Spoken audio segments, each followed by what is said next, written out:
So why is embarrassment for some people worse than death? Free bleeding, bearing your chest against the world, getting out there, talking to that girl, pissing someone off, having enemies, having the courage to be disliked, public speaking, getting up in front of a crowd. Why is death for some people a better option than embarrassment?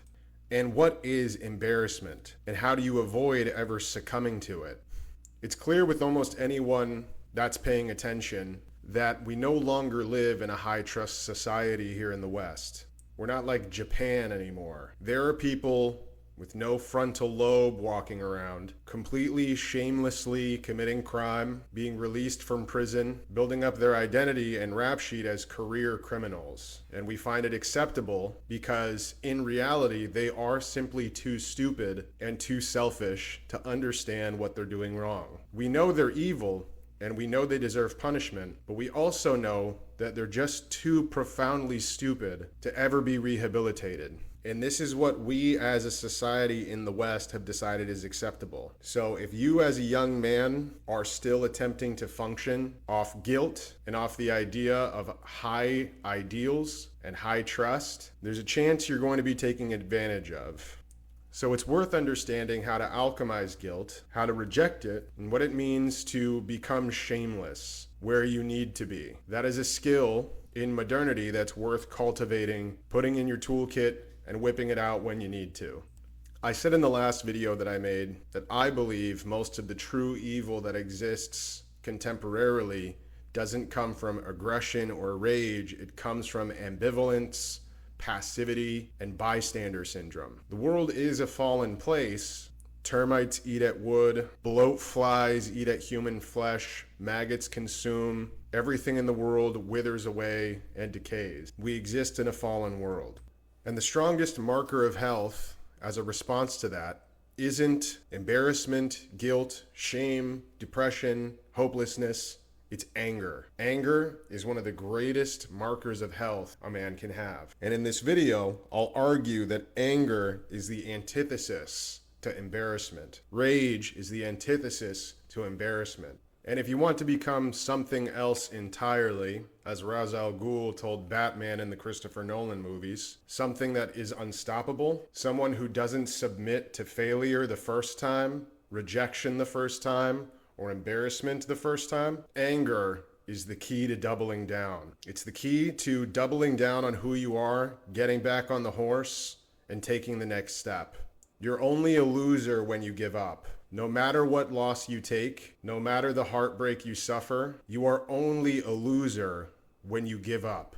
It takes courage to believe that every aspect of who you are was crafted with purpose and intent, and that you have a divine mission that you were put here for and gifts that the world needs. And if you reject those and delay on them, you are doing a disservice to the world. You are doing a disservice to yourself. So to qualify myself, I would like to say that I'm someone who's had relationships fail, business ventures fail. I've spent money that's gone nowhere. I've ruined relationships with friends, family, colleagues, peers, potential connections.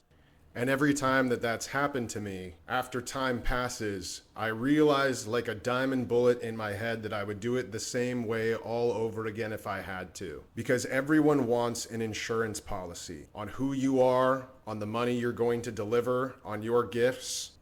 We live in a nanny state where it's impossible to move money or to take risks because all of the tech infrastructure that we use is baby-proofed.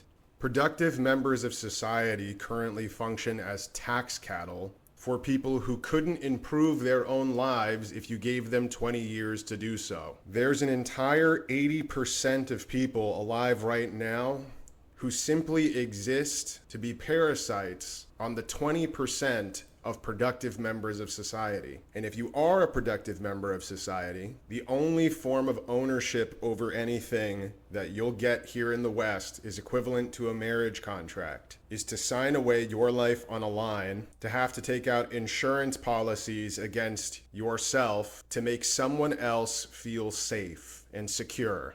Real ballers understand that security is a lie, that life can change drastically from one day to the next, that there are years that nothing happens and then several things happen all at once. And if you're living in that flow state, you're living in that state alone. No one, not your friends, not your mother, not your girlfriend, are going to see it your way. And when you try to make your world make sense to someone else verbally, you're throwing portions of your good ideas away. Far carrying these ideas quietly and carrying the belief without needing a pressure release valve of acknowledgement is the true baller imperative. That doesn't mean you need to be stoic, and this is not moral grandstanding. I'm not interested in what's right and what's wrong or what's fair, because the world is a cruel and unfair place. But you have to play the game. Everyone's playing games, and whether or not you want to play them, you're in the game. And if you're not playing the games are getting played on you without you, and you're going to lose. Prisoner's dilemma is one of the most important game concepts to understand. It's worth looking up if you don't know what it is already. But finding good faith collaborators is a battle. It's a constant war. Finding one or two good people that you can actually trust and that aren't going to slime you out and get one over on you is a lifelong battle.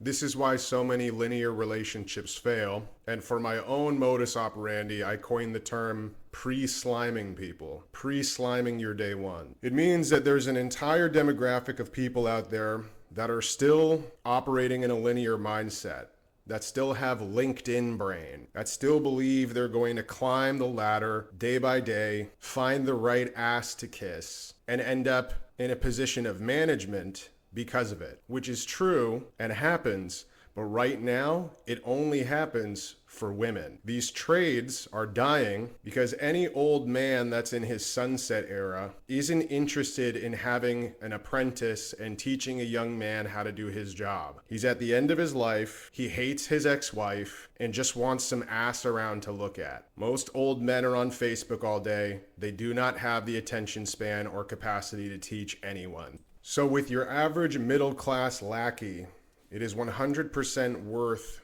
pre-sliming people if you get that whiff that they're looking to climb linearly and they're willing to betray you to do so. Every person alive in the West, in this capitalist society, is playing a game. And when you recognize and you have the intuition to see someone who is not worth playing that game with, I would encourage you to take the liberty to pre-slime them. That doesn't mean hurt them or steal from them. It just means make it painfully clear how uninterested you are in playing that game with them, and then move on. That could look like a coworker, a potential mentor, your own family, or women that are trying to enter your life. You don't have to protect yourself, but time is precious. And if you're a serious person, guilt will not serve you. Anger will. So how do you avoid ever feeling embarrassed again? You play the game. You take the next step and you double down on yourself, because there is zero reason not to. And if you don't self-advocate and play the games are being played on you. Become the villain if you have to, but play the game. If you stumbled upon this video, I'd like to thank you for listening. I'm going to continue to make this series more regularly, and I'd like to continue to help young men find freedom in a very unfree world. Thanks again for watching. Never black pill, and always claim victory.